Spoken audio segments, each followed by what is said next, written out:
Thank you for joining us today for the Career Speaker Series. This series brings to you the nation's top career authors who provide tips and tools, as well as best practices you can use to create a successful career strategy. Hello, my name is Don Philbaum, and I will be your host. With me today is Sam Waterfall, author, speaker, and an authority and thought leader on helping individuals land jobs faster. Sam will share insights from his experiences and his books. And today's discussion will be titled, How to Ace Your Virtual Interviews, How to Prepare, Perform, and Follow Up. In the next hour, you're going to learn exceptional tips and strategies that will help you give the confidence and strategies you need to prepare for your interviews. Now, have a pen, paper, electronic device ready to take notes. Check the download option to gain access to resources that will help you use Sam's ideas as you absorb this information. And of course, you're invited to influence this program by giving us your feedback. Now, let me give you a little feedback and information on our very accomplished speaker. Sam Waterfall is a professional CV or resume writing and personal branding expert. He's involved in helping individuals across the world. He's author of a number of books, including 7 Essential Resume Upgrades, Essential Guide to Interview Success, the Job Search Acceleration Guide, a 30-page ebook. As you pay attention, you'll learn more about how you can get a copy of that. Sam has been featured in major media, including NBC, CBS, News, Fox, Economic Times, ET Now, and he set up his firm, Obvious Candidate. It's a professional CV/resume writing and interviewing preparation coaching service nearly 17 years ago to benefit both job seekers and employers. Sam's approach is to bring his marketing experience gained at some of the world's most prestigious marketing organizations to assist job seekers in best promoting themselves in today's highly competitive job race. His clients benefit from his ability to transform their stories and work history into outstanding door-opening resumes and interviews. Sam has personally guided and successfully helped career transitions for hundreds of professionals around the globe. His personal clients have included Fortune 500 organizations. He lives in London and is actually coming to us live from London today. Join me in welcoming Sam Waterfall. Sam, thanks for joining us today. Thank you very much, Don. Thank you for that introduction. And let me share my slides as we do on Zoom. Bringing these in. Terrific. I think we've stopped sharing, so you'll have the ability to take over and help us understand the tips and strategies to improve our interviewing techniques. How's that? Terrific. We're seeing the screen now. Fantastic. Very good. So, well, thank you, Don, so much for the introduction, and thank you for the opportunity to come back and to work with you again. It's been a number of years now that we've been working together, so I'm happy to give you the updated version. And of course, when I first wrote the book on interviews and telephone interviews, it really was about the telephone. But of course, we're now in 2020, the year of COVID-19, and we are now so used to the video call. It's been the way that we've all been operating. And so I'm excited to share with you really and with your audience this updated information, how to ace virtual interviews, how to do the preparation, the performance, and indeed the follow-up as well. So let me explain the way I see myself in this. I really am I'm very much the guide with a plan. You mentioned 17 years since I started doing this business. And now, really, that's the role I see myself in. The heroes are always my clients. Whoever is in the job search, my job is simply to guide and make sure that you get the job and the career that you want. And that's really what all my work is about. And so much of this year has been trying to help my clients get interviews and then, of course, to ace their interviews. So this is something that we've spent a lot of time working with. I'm really excited to share this information with your audience today. So with no further ado, Coming up in the next 55 minutes, I'm going to take a quick look at how interviews have changed. I'm also going to explore how you can actually find out and where you can find out what employers really want to hear from interviewees, and how you can sell your story of your experience. And very often I hear, well, I don't have enough experience, or I don't have the right experience. Well, I'll show you how to break those stories down so that it really sounds as impressive as it possibly can. I'm meant to also talk about the critical importance of body language, and it's especially important. Down a telephone interview, it wasn't so important. It was all about the tone of voice. But now, because they can actually see you, like as if you were face to face, it's really, really important to be thinking about your body language from the start right the way through to the finish of your interview. And we're going to talk as well about how to set up your interview zone so that you can put in the best performance. That's really, really important. I'm going to give you 4 answer enhancers. So you've already got your answers planned, but how can you enhance them and make them even better so you stand out above your rivals? And then we're going to finish up today, John, with a series of checklists. Give me a checklist on how to do your preparation, get it all right from start to finish, just follow it through. Then there's going to be a checklist on how to perform, so making sure you're ready with all of that, and then even how to follow up as well. So that's what we've got coming up.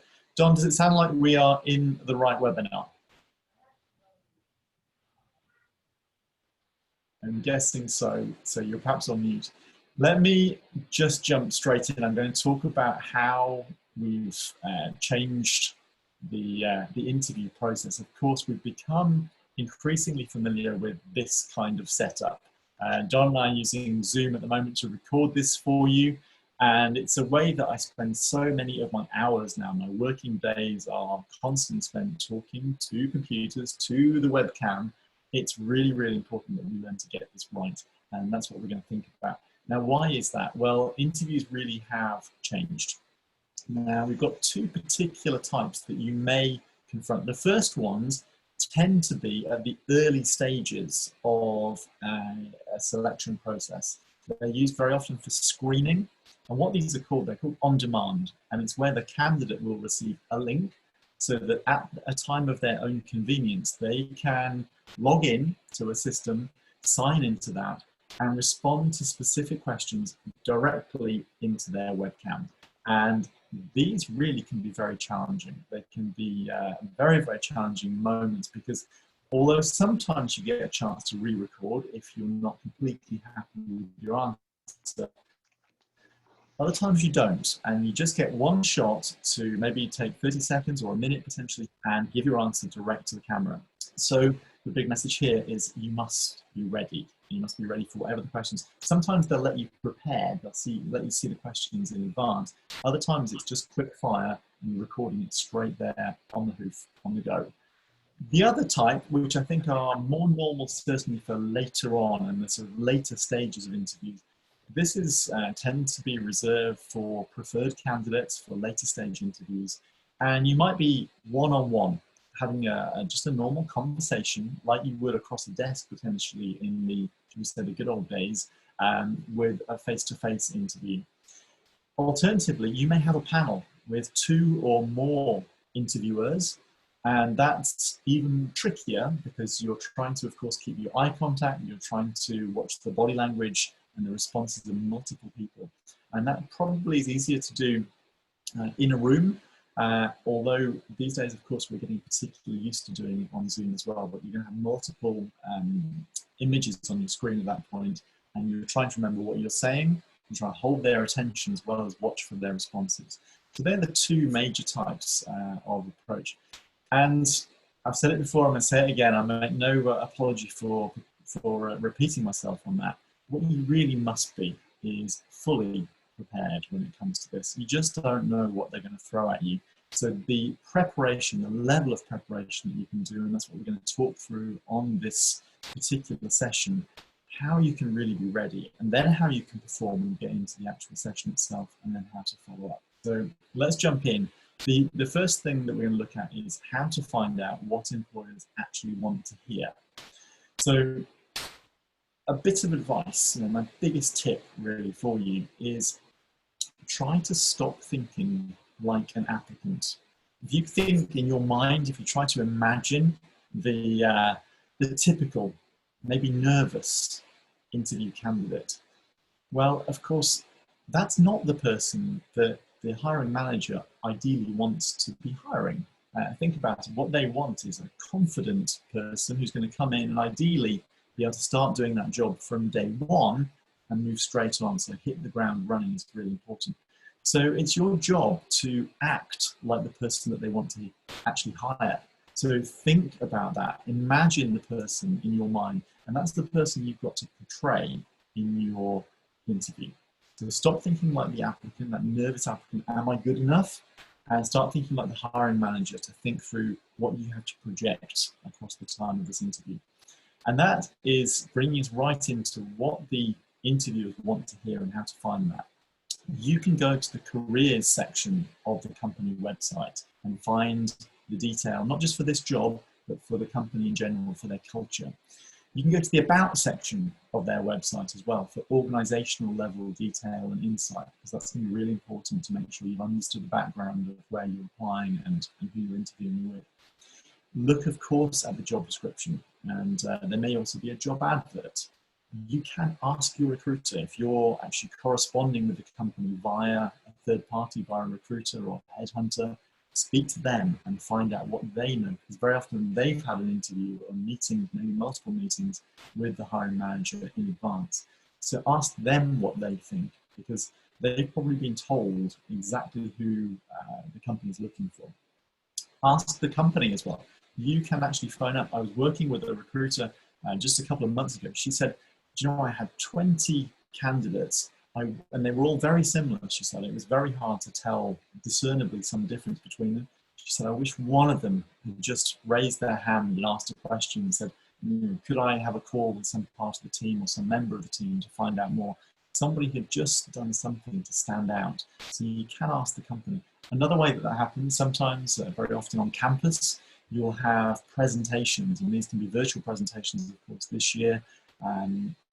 You'll get a presentation from employers, and that tends to come with a Q&A session. It's an opportunity for you to ask, and of course for you to listen to what they say they're looking for. But at the end of that, use that Q&A to ask specifically. I did this when I was trying to get into Procter & Gamble, P&G, one of the foremost marketing companies, and they were very hard to get into at the time. They're still very hard to get into. And one of the ways that I was able to ace my interview was by turning up to that meeting and literally asking the team that visited us at my university on campus, what is it that you're going to be asking your candidates? And what are the best candidates? There's a better question, you see. What are the best candidates going to be answering compared to the not so good candidates who are not going to get through? And what they told me there was they really want to see multiple examples of leadership. And that was the key, because actually in my interview, they asked me for 7 examples of leadership. And luckily I had that tip off because it meant that I could prepare properly. Had I not done that, I might have prepared 3, maybe 4, but never would I have prepared 7. But luckily I got these lined up and ready to go. So ask the company, don't be shy, really do check what they want, because it's the best way to find out what to say. And the topics to investigate, they can include your qualifications or the qualifications that they require, the skills they want, and they'll probably have a very specific list. So make sure you're able to give good answers for those. More on that in a moment. Particular experience they want to have evidence for, maybe specific achievements, values that you share with them. So what might they need? Maybe some type of collaboration, some type of appreciation of diversity, all kinds of different things like that. And they're going to want to see your ambition. So how are you going to demonstrate that? So really, really important techniques there to uncover the answers that you need to be preparing for.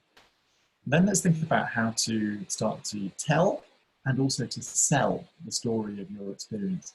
And the most important thing here is to put yourself in their shoes, okay? Now they might be speaking to multiple candidates on multiple calls in any given morning or afternoon. How are you going to stand out? Well, you just really shouldn't be boring them, okay? This comes down to keeping them entertained with your body language, with your tone of voice, and certainly with the content as well. Think of it like this. On the one side, there's you, and you in your head have got everything about you. You know all of your stories. You know all of your examples already. And then on the other side of this call, on the other side of the webcam is your interviewer. And they don't know you yet. Their head is empty when it comes to the stories about you. They're waiting for you to transfer those stories. But don't try to transfer everything all at once. I'm sure you've tried doing that on a computer and it takes a long time or it crashes. What you need to do is break it down into smaller, relevant little sections and take it sequentially, bit by bit. And that's what we're going to look at exactly how to do that right now.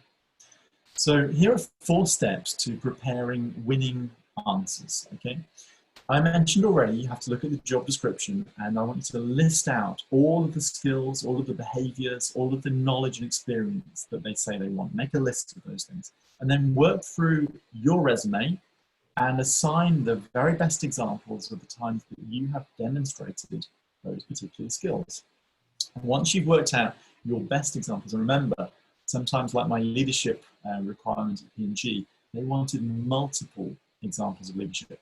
So don't just do this once, make sure you've got all of your best examples. And for each skill or behavior, then write out the example using what I call the CAR model. Okay, now you may also hear the STAR model. I prefer CAR because it's simpler. And under the pressure of an interview, simple is really, really good.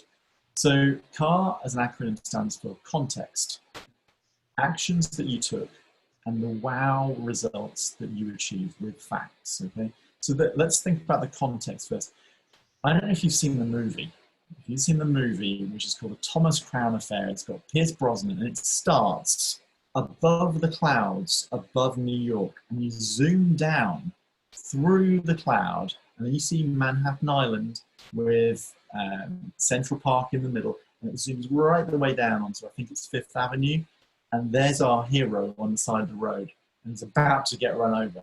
And you're right there with me now in that action, and that is context. And so think about your poor interviewer, put yourself in their shoes. They don't know where you're pulling your example from. Was it from your university experience? Was it maybe from some trip and travel that you've done?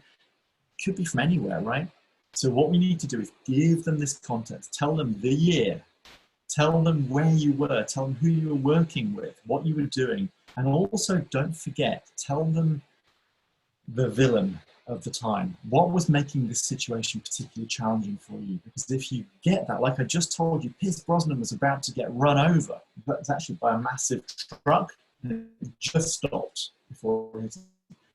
There was the drama. Suddenly, our interviewer's attention has been grabbed, and that's the way we want to start all of our stories. Then we move on to the A of action. What we do is we tell the story, okay?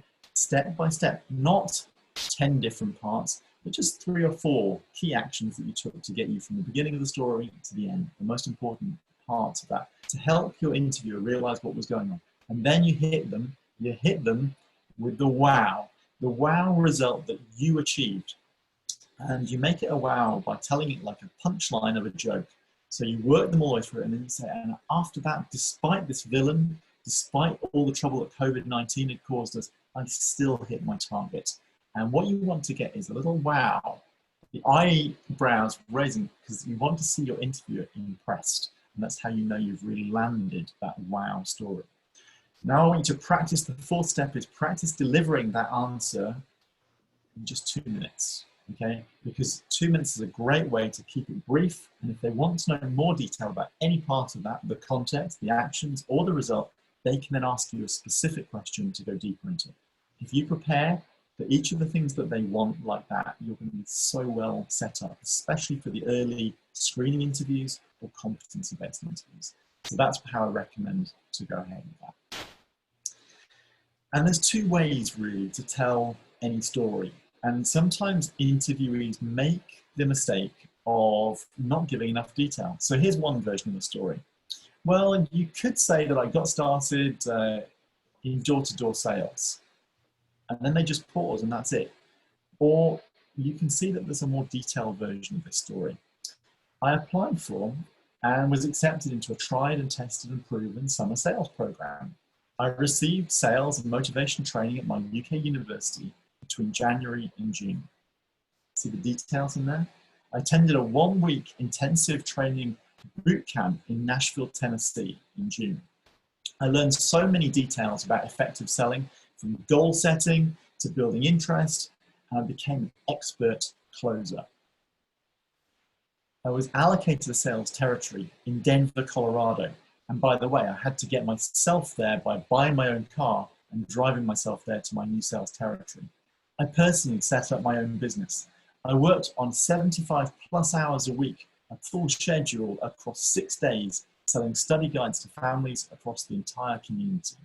And I got pretty good at it. I was able to move from hello to a $400 sale in 20 minutes. By the end of the summer, I'd made $16,000 in just 3 months. And then I was invited back to recruit a team and return as a manager within the program next summer. Can you see the difference between those two ways of telling the story? The difference is the detail. Now, you have to have created the story in the first place. You have to have had the experience. But when you take time in advance of your interview answer to work out how you're going to tell it, detail by detail, that person comes on the story. In this case, through my summer back when I was at university. But if you just say, oh, you could say I got started in sales selling door to door, it's far less impressive. And you can give the wrong first impression.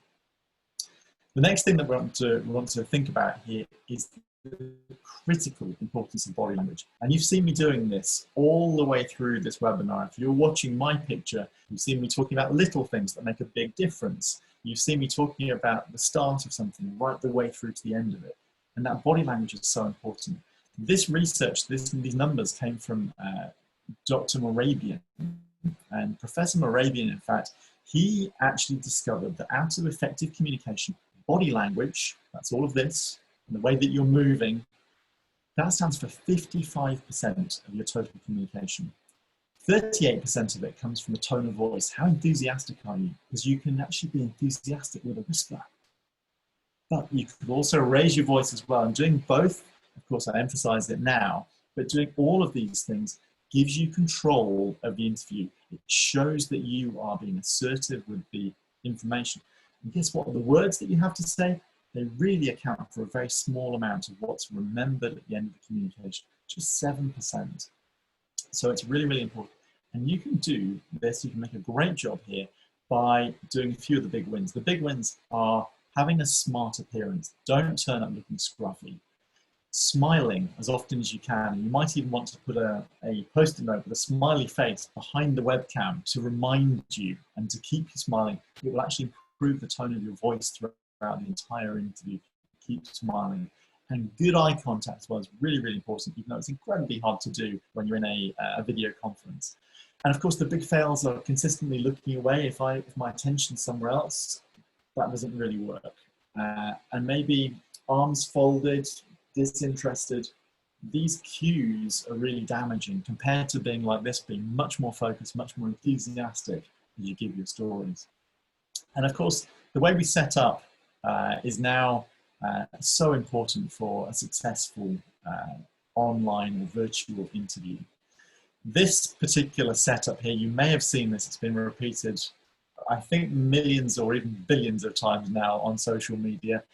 This was, at the time, a hilarious moment where a businessman was being interviewed and he was on BBC News, and one by one his children came into the back of the interview, and followed by his maid, who was looking after, the nanny was looking after the kids, and then she tried to get them out, and it was just hilarious to watch. It just went very, very badly. Such a huge distraction.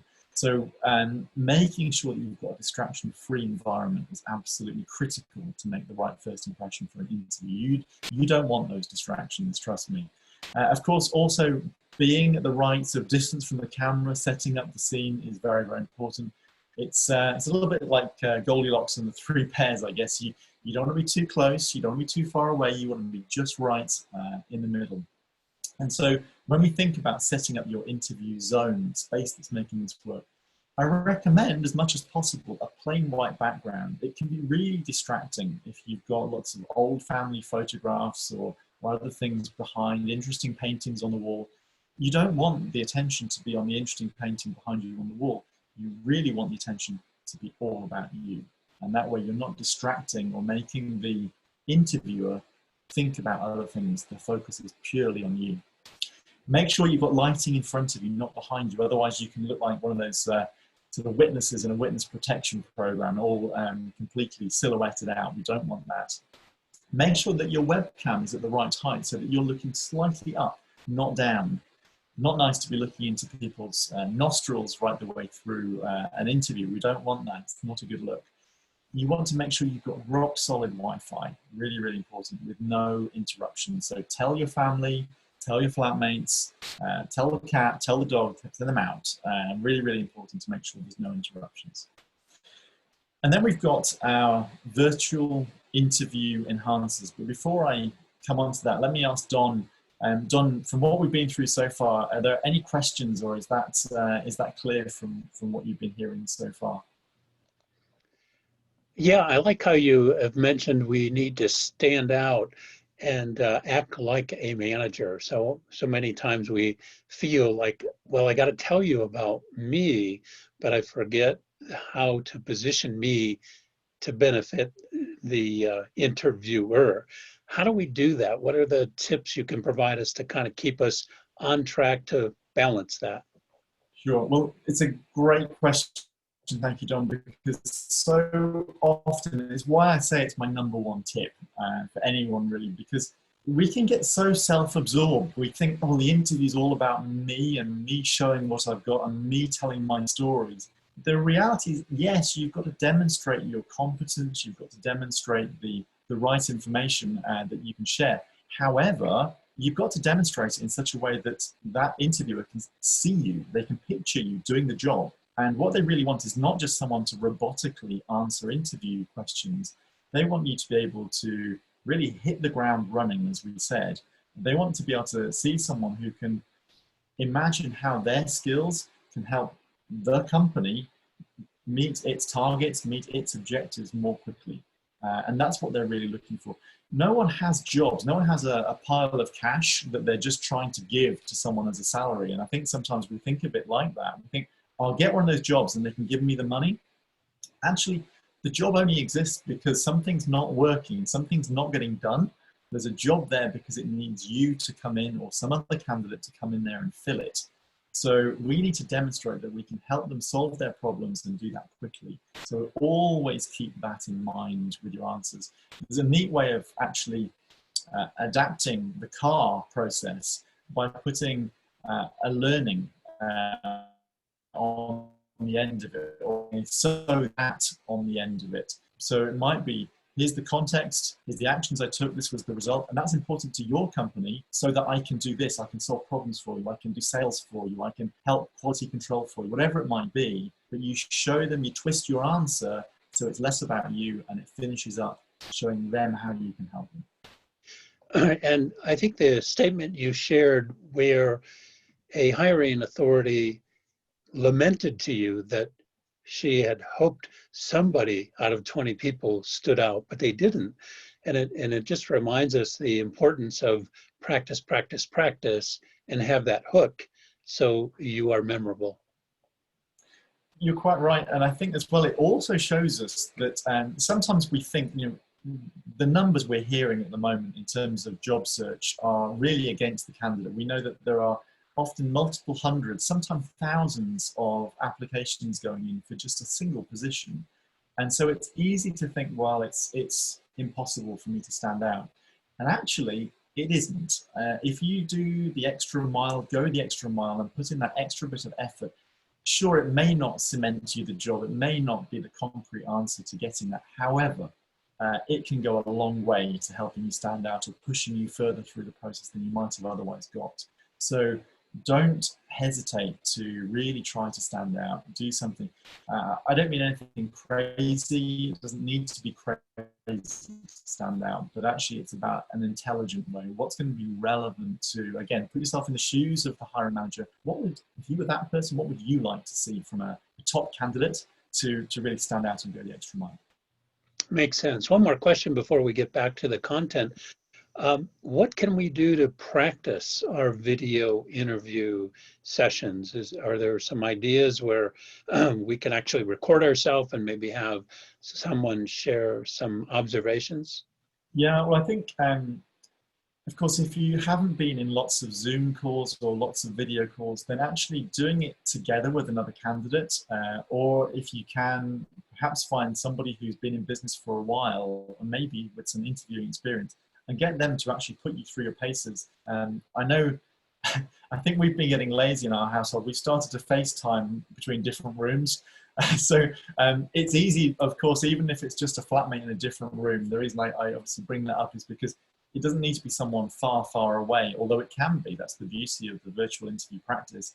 Help each other, or find someone that you really can practice in a live scenario. That's the best way to do that. And if maybe they're not familiar with the kind of questions you might be receiving, set them up, send them the questions in advance, and practice live. There's no, I mean, doing it in the mirror on your own is fine as a first step, but actually doing it live with somebody, there's nothing like that. And I really recommend it because practicing live, making mistakes live is fine, because make the mistakes where it doesn't matter, so that when it does matter, you've already made those mistakes. You know not to say those things. You know not to talk for too long. You keep it short, and that makes the biggest difference. It makes a lot of sense. And actually there's no economic barrier. I believe with Zoom, you can have a free account, and that free account will allow you to record your own essential interview.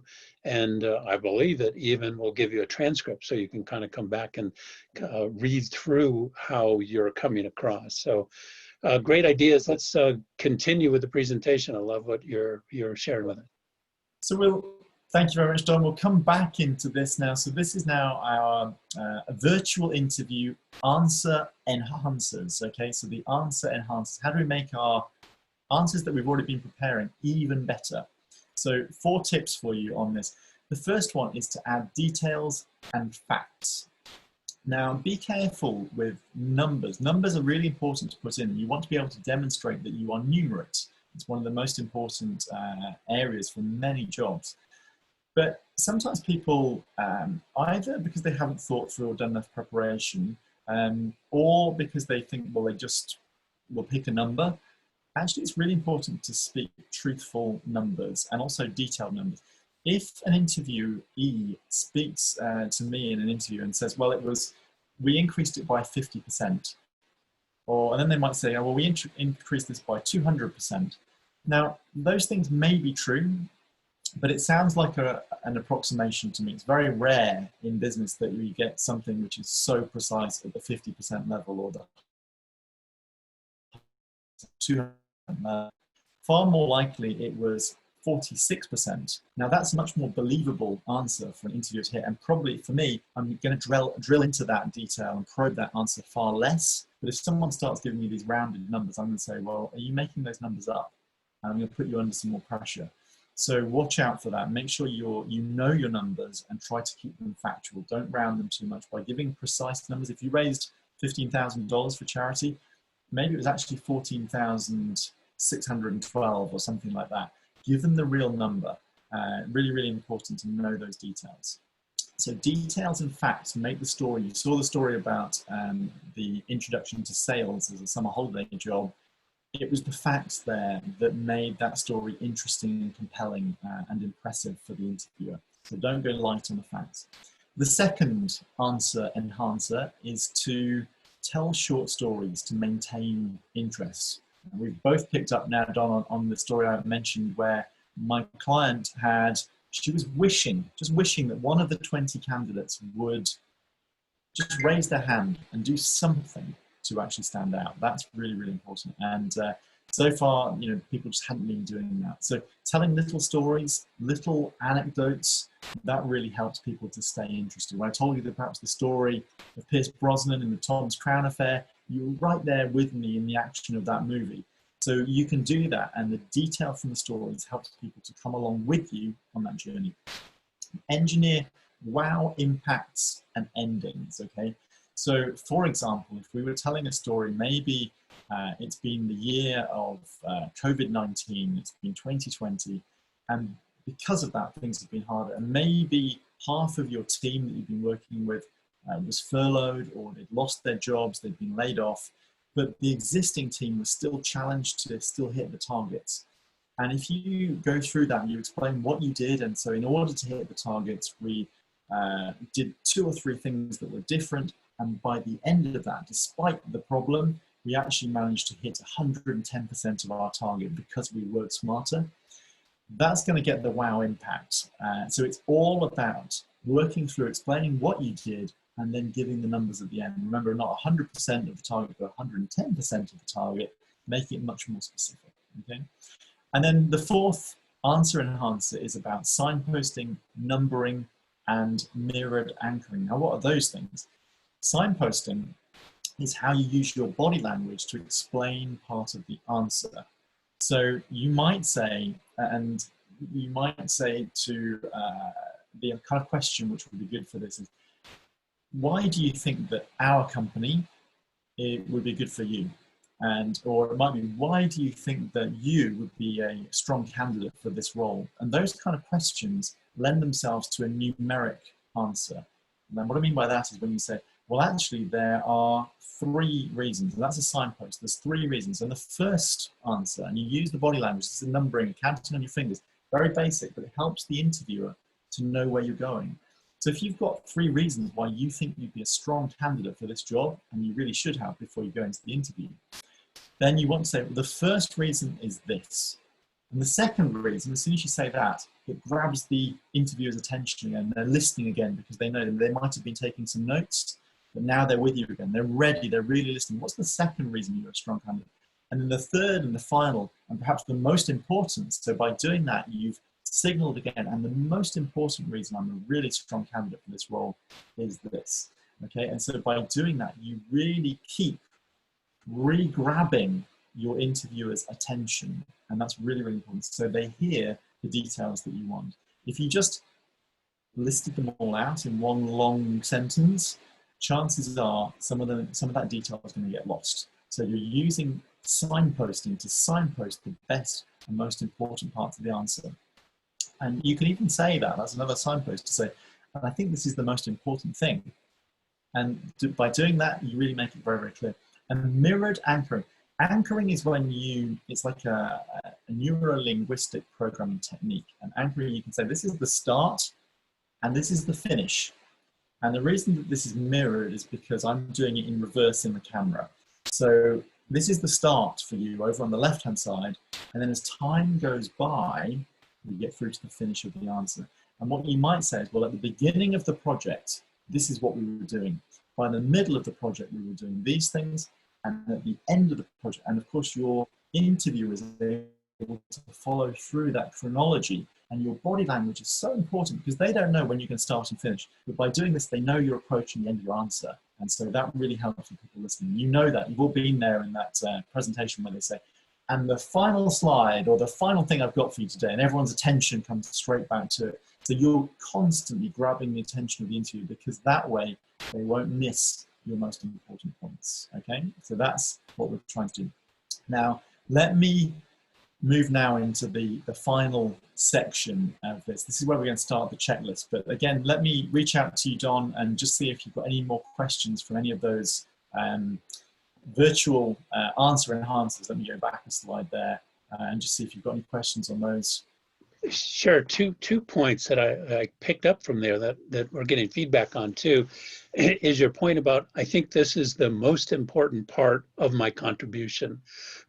You can't come up with that kind of statement unless you plan in advance and you kind of plug that into your vernacular because it's not normal.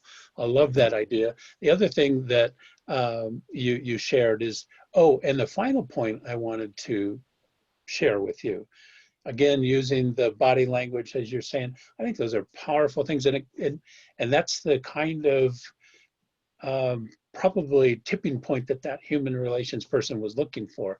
Impress me, pull me into your story. I think those are really good examples. But again, it's all back to practice. How much should we practice to get this down? And for people that don't like practicing, what are you going to tell them to encourage them to spend that time to do that? Well, I think the most important thing is, I mean, we want to get paid for doing this job, right? We want to get the job with the company we want. We want to get paid well for doing it. We want those rewards. And in order to qualify for that, we've got to ace this interview, because there's few things more painful. I know this from living through this with my clients. There's few things more painful than getting into the interview, doing all of the work to get to the end of it, and then not quite delivering to your potential. Maybe you fluff one of the answers, you just don't give it clearly.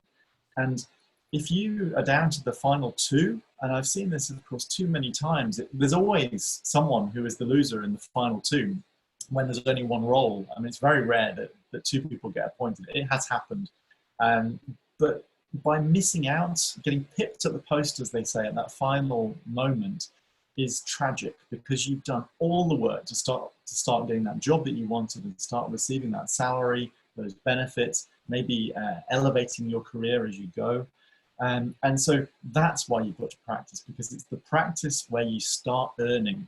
That's the motivation. It's the best motivation I can give. And they often say, John, I'm sure you've heard that the pain of regret is worse than the pain of the practice. So sure, it's a real pain to do the practice. We all hate it, but it's absolutely more comfortable to do that and to do it over and over again, so that you do start to do the body language very naturally, as I do. And I'm watching you as you're doing. When you talk, we don't sit just still. People don't talk like that. It's really, really important that we actually are very normal, very natural as we're giving our answers, even though it's virtual. It's absolutely critical. The old adage, work smarter, not harder.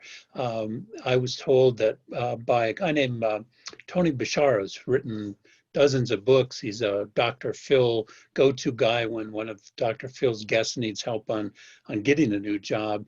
And his firm does research. And during the Great Recession, their research showed it took like 16 interviews to get a job. It might have been down to 7 when the economy was really hot before. But point being, it's why waste that time is what you're saying. Get the practicing done and get the job. So I'll turn it back over to you. Thank you very much. I've heard that. I've heard 17 interviews to get the job on average. And what always springs to mind, Don, when I hear that is there's some lucky guy or girl who does it on the first time. And there's someone who does it 34 times maybe to get to the 17, to get that average. And so you want to be the first one. Don't be doing more interviews than you need to do. Of course, get great at doing them, but try to do as few as possible. Makes sense. Yeah, absolutely.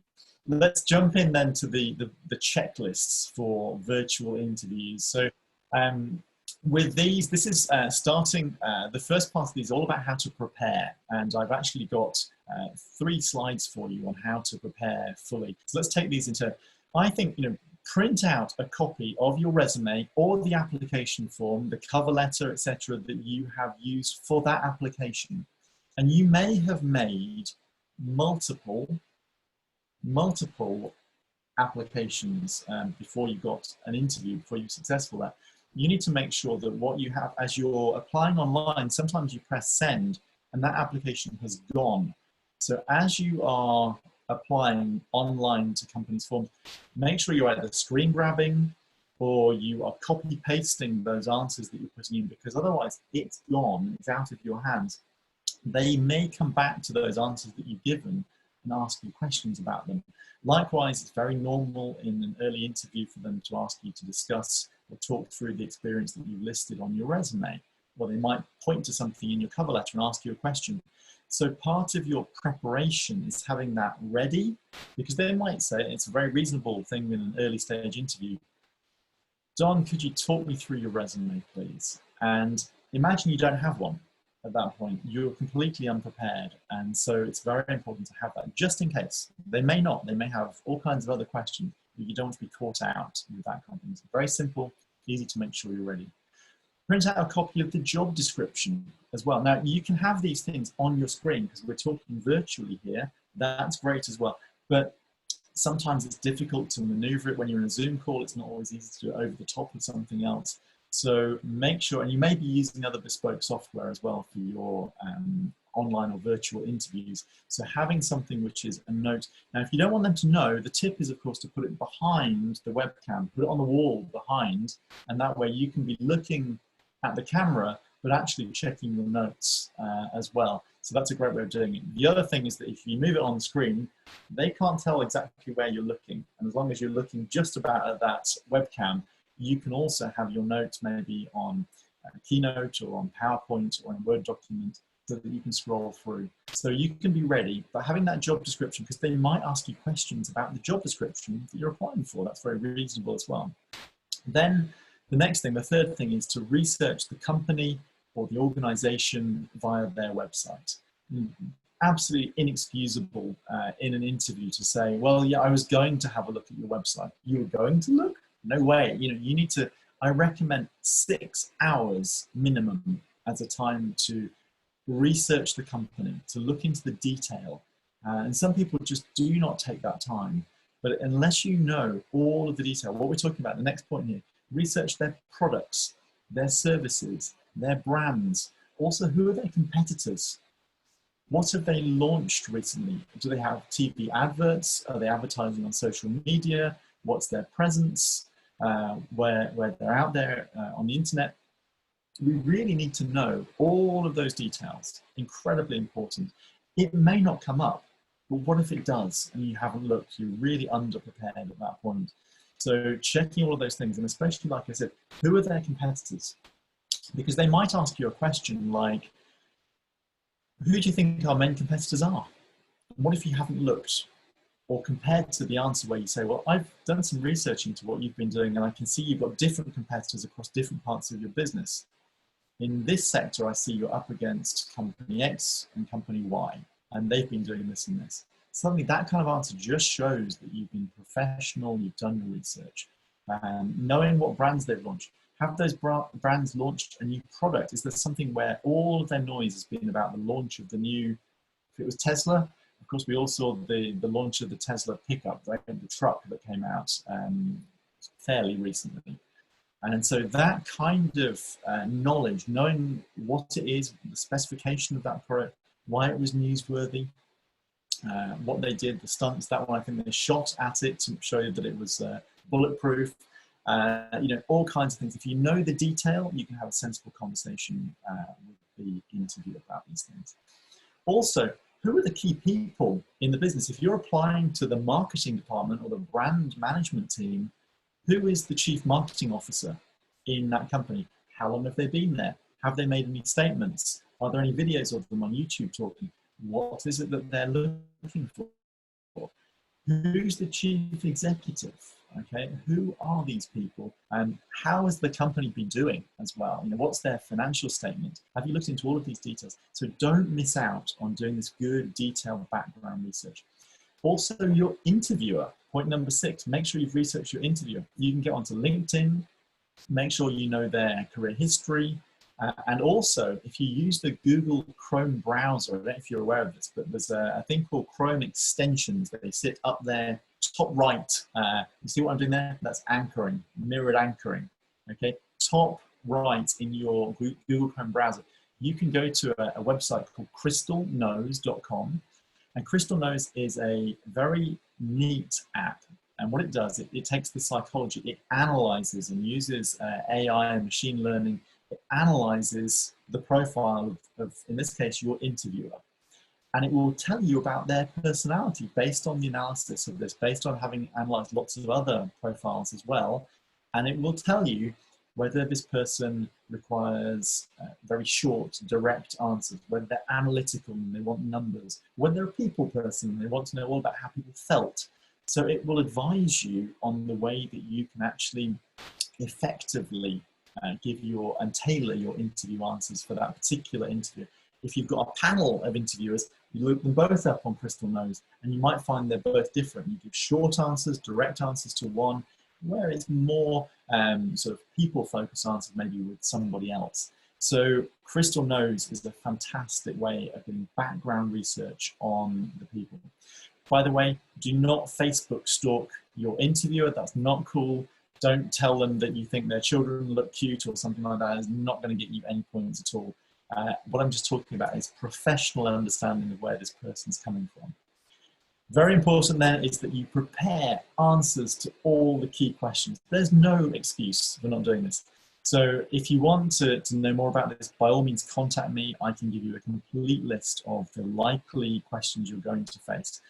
Early stages, it tends to be what they call competency questions. And the ones you need to prepare for are leadership, communication, problem solving, numeracy, data analytics, anything like that. Ability to work in a team, ability to collaborate, ability to manage multiple stakeholders, ability to work with different levels of the organization, all of these different things, ability to hit commercial targets potentially. And even if you've not been working for very long, how are you going to answer these questions? So what you really want to be showing is your best answer, preparing it using our CAR method that we've looked at, and that will mean that you're ready for those. And as I've said, you can look in the job description, you can look on their website and find out what this company is looking for this job. So make sure you've got all of those ready. But then there's other standard questions. So being able to introduce yourself, the classic opener is always, so Don, tell me a bit about yourself. And that kind of thing you have to be ready for. And the best way to answer that is to have some interesting hooks ready from different parts of your life. So it could be a hook from your academic background. There could be a hook from your work experience or internships. There could be a hook from your sporting, a hook from your travel. And be ready with these, with the most exciting thing you've done. And that way, just by quickly, in 2 minutes, giving a quick introduction to yourself across academics, work experience, charity work, work experience or internships, sport, travel, all of those different things. The most exciting thing you've done. If you've not done something exciting in them, go and do something. There's still time before your interview. And that way you can be ready. And then you've got a story to tell them.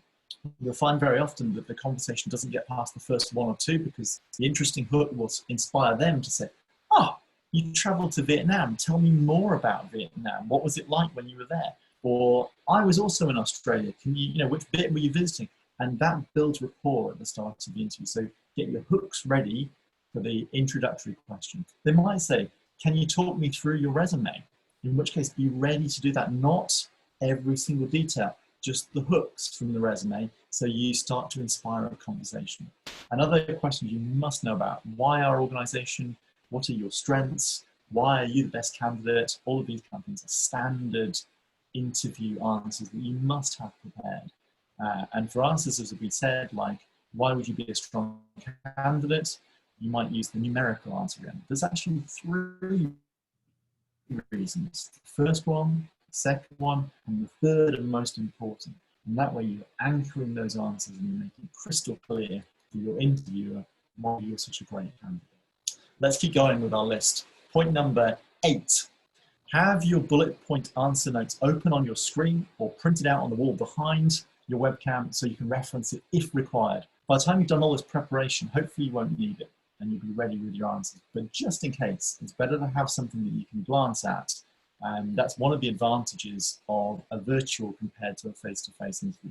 They don't know what you're looking at on the screen.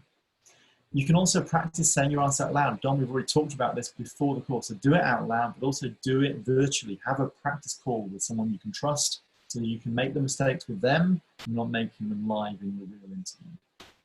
Have a separate page listing questions you've got for your interviewer. This could be just another slide on your PowerPoint notes. But the best answers, so the best questions to ask an interviewer are always the ones that are really there for you. What are the real questions you've got in your head? So that's the best question to ask. Have a couple of pens ready and some notepaper so that you can take notes. Maybe you've got, as the interviewer's asking you a question, you need to just note down the odd word. It's fine to do that. I say 2 pens because what if one of them just happens to run out? And you don't want to be caught out. Everything here we're trying to manage and take care of and manage the space. Call a day ahead in advance to confirm that you're going to be there. That's great. Don and I did that for this meeting that we're recording for you right now. We just let each other know, so 24 hours in advance, just say, I'll be there on the Zoom call, got the link, everything's in hand. Because it just lets the other side know it's a really professional thing to do. Ensure that you've got a 100% disruption-free environment. Take the dog out, shut the cat out in advance. Definitely what you're going to want to do is make sure you've turned off all of your social media chimes, as emails arrive, all those different kind of things. Put the phone on silent, turn it off, because you just want 100% focus. You don't want something coming in. Let the family know, like, for this hour, for this 2 hours, just block everything and tell your friends, you know, that door's locked, no one's coming through. And also then you need to have a bulletproof Wi-Fi connection throughout your call to stop others from streaming, from checking things online. Just say, you can do all you want later on, but just please give me the power of our Wi-Fi while I need it for this really important meeting. So we've mentioned turning off all the notifications as well. The final part of this, so the last ones of the preparation phase in our checklist here. Turn off the mobile, Facebook, the email, get rid of all of that. Ensure that everyone is going to be knowing that you've got that. And make sure as well that you're dressed the part. And really, you should dress for success. Dress the same way that you would be dressing if you were actually going to the interview in person. Make an effort. It's very easy in a Zoom world not to bother. You know, I could have showed up today in my hoodie, and of course I was in my hoodie earlier. It's time to get a bit cooler, but now I'm turning up. I'm dressed for this particular webinar. It's really important you do the same thing. Personal grooming, you know what's going to be appropriate. Think about the interviewer. If you were the hiring manager, what do you want to see? So today I shaved for you. I made sure everything was ready because I've got that respect for you, and you need to have that kind of respect for your interviewer as well. Here's another one that you might want to look up. Power posing. Have you heard of power posing? This is the sort of 15 to 20 minutes before the call. If you look up Professor Amy Cuddy's TED Talk, it's been viewed millions and millions of times. It's fantastic. Look what Professor Cuddy says. It's all about doing the right poses and getting into a bit of a physical movement before your interview. Your body, your brain responds to that, and it can make you feel much, much, much more confident. So if you're nervous at all, think about that. Also, you sort of think about the positioning of yourself when you arrive. It's so important. The way that you're going to be showing up is absolutely critical. So the smiles, and to keep the smile, put a smiley face behind that webcam so that you keep smiling. It will actually be audible. You can hear your voice and a warmth in your voice when you're smiling more. So keep doing that. Also have a glass of water. I've got one here because I'm trying to live by what I say, just in case you get a bit of a cough or your mouth dries. And also, before you've done this, take a little bit of a time to get some breaths of fresh air before you begin. Your brain needs that oxygen. It's really, really important. So those from the preparation bit before we go into the performance and the follow-up. Oh, sorry there. So yeah, I love your tips. They could appear to be very simple, but having two pens, it's so critical, as I found myself in my business career, sitting in front of a prospective customer and the ink runs out during that conversation, and copious notes are never recorded as a result of that and didn't get the client. Very, very simple things. This is recorded, so it will be available to others who want to come back. You've got so many tips and things to share. So let's continue with a few more ideas and we'll wrap up for the day. Absolutely. And you're so right, Don, they are simple ideas. So many of these are simple ideas, but if you just work through these in advance of an interview, it just means that you're not going to let yourself down on something that was so easy to fix. That's what this is really all about. The idea of having two pens in easy reach just means that you can note what you need to. You never know when that's going to go wrong. So now let's think about the performance. What we've covered so far, everything up to this point was all about the preparation before we began. Now imagine you're in the interview. It's begun. We're on our Zoom call. And what we're going to look at here is the first impression. So how do you start strong? And how do you do that? The best way to do it is have some pre-prepared words, an opening line that you're ready to deliver. You should know the name of your interviewer and be ready with that, because that's going to mean you can start strong. If you start strong, it's another great reason for preparing some of those important answers, like being able to introduce yourself. You want to do that over and over again so you're ready, knowing how to do it. Because when you start strong, you're going to give yourself that great start, and that's going to build your confidence for the rest of the interview.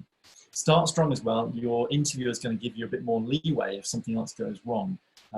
That first impression, you just cannot overestimate how important that is. It's very, very critical. Smiling throughout the interview, I've said before, but it keeps your voice up. It keeps you engaged. It's really, really important to be doing that. And that enthusiasm that needs to come through. Make sure that you're speaking into the microphone. Make it easy for your audience to hear, not frustrating your interviewer. And there's nothing worse than those connection blips when people can't hear you. It's really, really frustrating. Speak slowly and clearly. And you've heard me hopefully trying to do that right the way through this. I'm trying to be enthusiastic and excited for you as well, but also make sure that each of the answers is really, really clear as an idea. Every now and then, you've heard me talking to Don, of course, so include your interviewer's name every now and then, because it personalizes your answers. You're having a conversation, that would be a normal thing to do. And of course, when you mention someone's name, names are golden. You mention that, it tunes them back in. It gives them that, it pulls them back into the answer that you're giving to them personally as well. And maybe you're going to refer back to something that the other person said earlier on. It's a great use of their name as well. It shows that you're listening to them, and that's going to be not only respectful, but it also shows that you're a good listener. You're picking up on things they mentioned earlier in the interview. Try to avoid talking over your interview, and if you do, obviously apologize and listen. The main reason, not just is it very polite, but it's also very important because the words that they are saying to you are giving you the instructions that you need on this particular interview to be able to succeed. So that's really, really critical. So make sure you listen. And with that said, it's important that you're listening to precisely what they're saying, and not just listening out for an answer that you want to give because you've prepared it. The idea of all the preparation, you can't prepare for everything. What it does let you do is to be ready to listen so that you can then tap into the right parts of the answers that you have prepared. Number 7 is about adopting a relaxed pose. So sitting back, shoulders down. If you try this now, if you're sitting, if you can just drop your shoulders, it's much more relaxed. As we move through, we can actually get quite tense, and our shoulders come up, and our voice starts to change as well. But actually, in between answers, if you can just let your shoulders go down, and then if you put your hands flat on your thighs and drop your shoulders, you find that's an incredibly calming position. It's actually quite hard to be tense when you're in that position. And just coming back to that, centering yourself and taking a deep breath in between your answers is a great way of making sure you're getting that oxygen and keeping calm, as well as giving you a chance to listen as well. It says keep breathing here, and I really mean it. When you're in an interview, it can be quite tense. And sometimes it's just start doing shallow breathing, and it means you're not getting your brain the oxygen that it really needs to give your best performance when you're under this kind of pressure. So taking a deep breath between answers gets plenty of oxygen to your brain. It's going to let you take time, keep calm, and show that you're calm as well. Remember, they don't want to hire the anxious candidate. They're looking to hire the person who's ready to come and start doing this job from day one. So listen also very carefully to every question and answer specifically. Remember, answering what they're asking you about, not the answer you might prepare or have prepared earlier. Follow the 2-minute rule. Keep your answers short and punchy. You'll notice in this webinar recording, what I'm constantly trying to do, I'm speaking with Don, I'm checking whether he's got any particular questions, because I'm wanting the interviewer in this case to get the chance to talk. And that's really important. So keep your answers short and punchy, no more than 2 minutes each time. The more your interviewer gets to talk, the more they can actually guide you. They can give you different questions. If they want to know more, they'll say, tell me a bit more, or have you got any more to tell me about that? And that's your indication to go deeper into a specific part. But if you just talk for 10 minutes, chances are you told them too much and you'll be losing their attention. So keep the answers really short. They'll tell you exactly what else they want to hear. Okay, let them talk. Concentrate on avoiding using or and also repeating filler words. Sometimes we get into a habit where we say, you know, or it's like, or it's kind of like, and these are not real parts of a sentence. What's really much more impressive for an interview, much clearer as an answer, is if you're able to speak very, very clearly and avoid all those things. That comes through practice. It comes through knowing what you're going to say. Vary your tone of voice and the volume to keep your listeners engaged and as you tell your stories. So if there's like a really quiet or intricate bit, you can whisper. And you can use this body language alongside that to signpost the answers. Remember, you can talk about the beginning of a project, the middle of a project, and the end of a project. Very, very easy to do that. And you can talk about how your role changed as you went through the project. The body language, counting different parts of answers on your fingers, and that reverse anchoring as well to be able to tell people about the passage of time. At the end of your interview, two things. First one is, of course, thank them for their time, thank them for the opportunity that you've had to present yourself. But also, it's a very important time to ask, if they've not told you, what's going to happen next. But most importantly, see what I did there? The number one most important thing, at the end, assuming you still want it, make sure you actually ask them for the job. Tell them, you know, I've really enjoyed this interview, and I just want you to know that this is the job I really want to be doing next. It's so important to me, and give them a reason why. Now, the reason I say that, wouldn't it be a tragedy if at the end of your interview, maybe there's two interviewers interviewing, they look at each other, they speak to each other after they've wrapped up the interview, they say, do you think this candidate really wanted it, or do you think they would, I'm not sure they wanted it. And wouldn't that be a disaster? So you need to make sure that they know you really want this. At the end of the day, there's only three real questions that underlie all of the interview questions that you've asked. The first one is, can you do it? Do you have the ability? The second one is, will you do it? Do you have the motivation to do it now and ongoing? And the third one is, will you fit in? As in, are you a little bit like us? And we can work with you in our team. So that's what it comes down to. The final part, very simply now, the follow-up. Having done all of that, having done the good work, send your interviewer a thank you email within 24 hours. It's, I promise you, so easy to do, but it's a real differentiator. It shows you're polite, but guess what? It's not just about being polite. They don't get jobs by being polite. It's just a nice way to make sure you are doing the courteous emphasis on your business. What it lets you do is express your fit again, emphasize or re-emphasize your skills, and again, tell them that you want this job. Don't underestimate those things. Keep it very, very short. It's a very short email. You're thanking them. And if you can as well, just refer to one personal thing that they may have told you. Just you were listening to them as well. Maybe they told you about their experience at the company. Just relate back to that. Shows that you were listening. It's a very good touch. Then respond promptly, of course, to any correspondence or instruction from the company about the next stages or about an offer.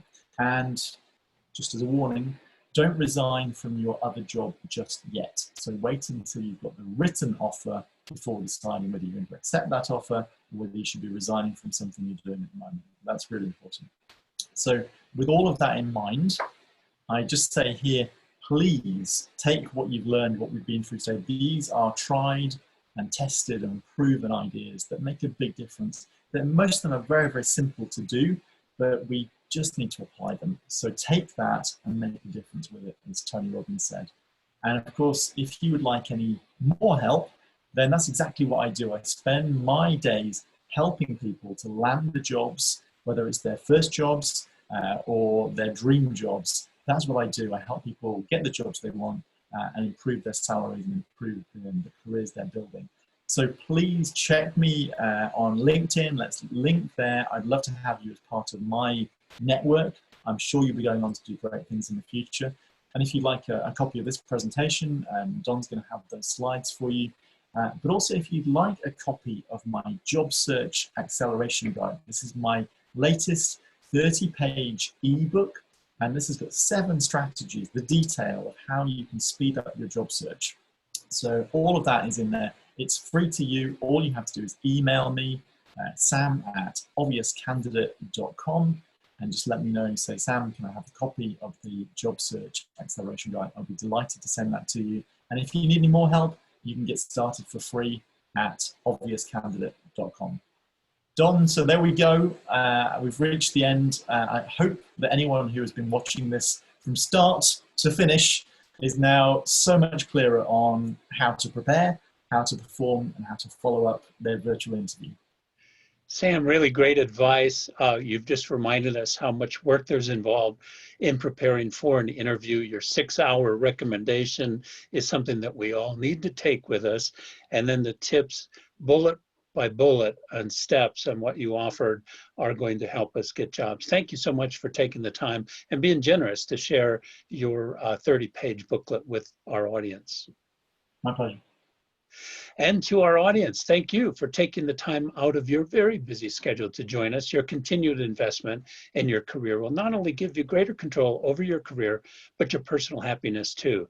Make sure you reach out to Sam. You see on the screen how to contact him, get a copy of his book, whether you get it online or at your local library. It is very a valuable guide for you. And reach out to him to have him speak at your organizations, clubs, and groups too. So we encourage you to stop back to the career community and watch on-demand lectures by additional authors who will share tips and strategies to help you advance your career. Thank you all.